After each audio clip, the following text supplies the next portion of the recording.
Okay, so here are three really interesting, unrelated stories in Ukraine today. So the first was that there was a Ukrainian drone attack. It was a coordinated attack.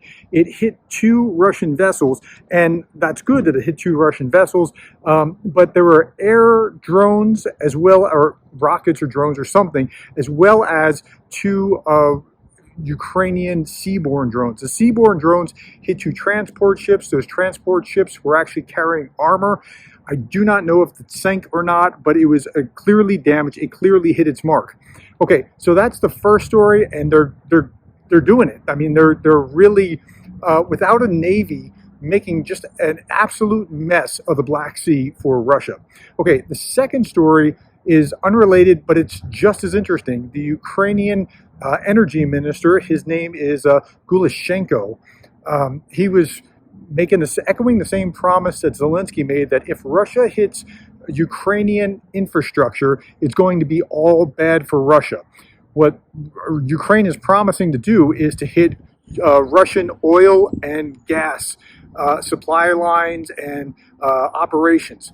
Now, they need that oil and gas operation to fund their war, and it could be very, very bad. Now, remember that Russia is really big, and to try to defend all the oil and gas the facilities would, well, like with air defense and that sort of thing, would stretch out their capabilities so much it would be very, very difficult to do. Okay, so the next thing is Mike Johnson, the Speaker of the House in the United States House of Representatives, is he's floating this idea of paying for Ukraine with confiscated Russian billions. Now that sounds good, but I'm not sure that that's going to fly. There's a number of reasons for that. So there's about $300 billion that are frozen Russian assets, and that's a lot, but 2/3 of that are in Europe, so that's kind of a non-starter, but that leaves you with $100 billion. But it could economically backfire. It could be something where you're just the U.S. government's just not trusted with people putting money in there in dollars or dollars-denominated accounts.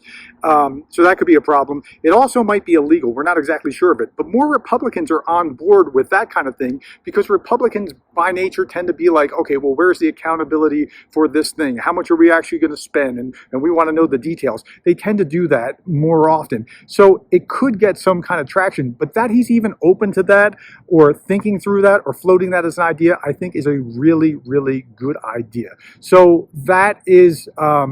that's some progress. As far as what's going to happen, as far as I believe some deal is going to be made, but I don't know what it is, and I can't really predict it. Okay, those are my three big stories for today. Thank you for the time, the shares, the subscribes, the likes, and thank you for being the kind of person that cares about Ukraine.